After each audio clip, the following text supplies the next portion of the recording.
Today I'm going to be using the same products but getting a different look and creating two beautiful floral card designs to share and be adapted for any occasion. So let's get started.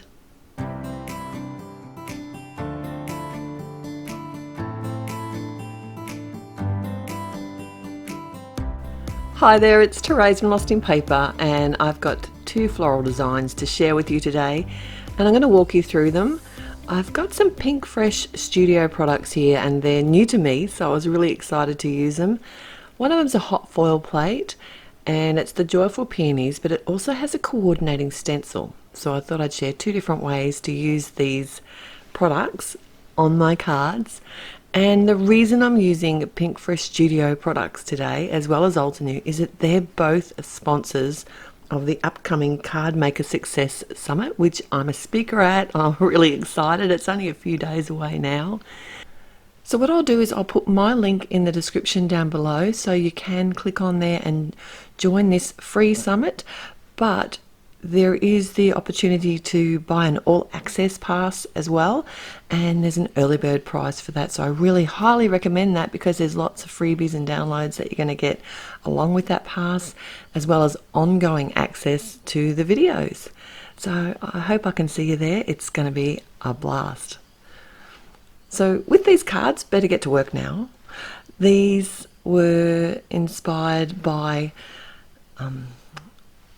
the actual peonies themselves. Because it's a stencil and blending, I thought I'd do blending on both of my cards, and I've chosen the same colours on both of the cards. So this first card, what I've been doing here is just simply creating some blended stripes on a panel that's cut to the same size as an A2 card, which is 4 1/4 by 5 1/2, and I'm using some post-it note tape here just to create some different size stripes in the same colours that I'm going to be using to blend the peonies a little bit later on.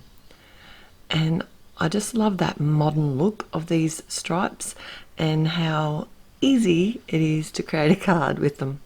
You could also do this with strips of cardstock as well.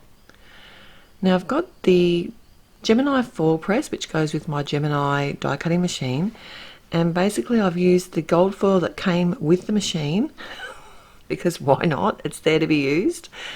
And this sandwich, every time I make the sandwich for this machine, I have to look it up. I have to watch Carissa's video. Thank you very much, Carissa. You have the most amazing video. If I remember, I'll link that in the description below as well. But basically it feels like you're putting the foil upside down. So you have the plate with the picture side upwards, then the foil with the gold touching the actual plate, which is weird, and then the cardstock. So this is just a second piece of cardstock that I have cut to the A2 size as well. So this is going to be my second card front, and I am just loving the look of this foil. It's so pretty. Now I've got a few other colours that I'm going to try as well, and a couple of different brands, but basically from what I can tell, you have to have nice smooth cardstock, and I'm just using the Nina 80 pound. No, actually it might have been the 110 pound. I can't remember now. I think it was the 110 pound cardstock here. And I used the lowest heat setting, and I waited till my machine heated up initially so it actually beeps when it's ready, and then I used the lowest heat setting, preheated it, set my timer for, Carissa says anywhere between 10 and 15, so I went with 12 and waited for the 12 seconds, removed my plate, and then run it through my die cutting machine.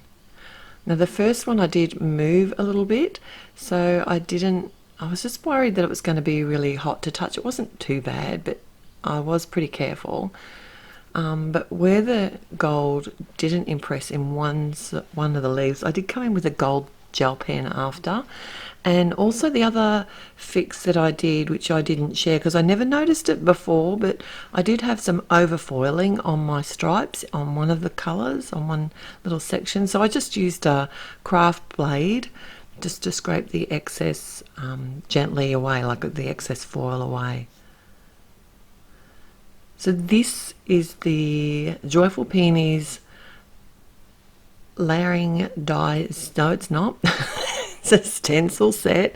There's a set of 5 stencils, and I like the way that these are actually all numbered, and they actually have tick marks on them where you line them up, but I just eyeballed it because I'd already done the foiling here, so I just held them over where they should be on the image and used my Ultinew, the large blending brush here, and some of the Ultinew inks as well. I will list everything that I've used in the description below, but I'll also have them with lots more pics and information. You can head to my blog. I'll have that linked below. It's going to be very busy down there. I recommend you head over to my blog because I've been away and I'm so excited that I'm back now, and I've got lots happening, so I'll keep you in touch with all of that. I've also got an email list happening if you want to join that and get a free download. That's also at my blog, so I'll look forward to seeing you there. I did use a couple of sentiments from the Ultinew Stone Mosaic stamp set. I use these sentiments in this set all the time. It's a really cool set.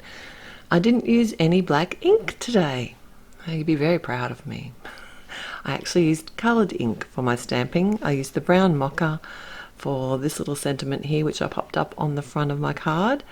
And for the second one, I went with a different look for my stripy version. I've seen a lot of coloured sentiments around lately, and I thought it's been such an age. I've done black and white heat embossed on black for so long now. It's nice just to do something a little bit different. So this is the pastel sunrise colour that I stamped this sentiment in. So let me know if you like the coloured sentiments just for something a bit different, or would you prefer something bold, more like if it would have looked better if you think I had to use the black. Alright, thanks so much for joining me today. If you did like today's video, I'd love you to click on the thumbs up button to let me know that you did. And if you haven't already, it'd be great if you could subscribe to my channel, then you won't miss any of my videos here. And I really do appreciate every visit and comment that you make. You guys are awesome. I look forward to seeing you at the Card Maker Success Summit. It's going to be such a fun 4 days packed full of inspiration. Till then, happy paper crafting. Bye.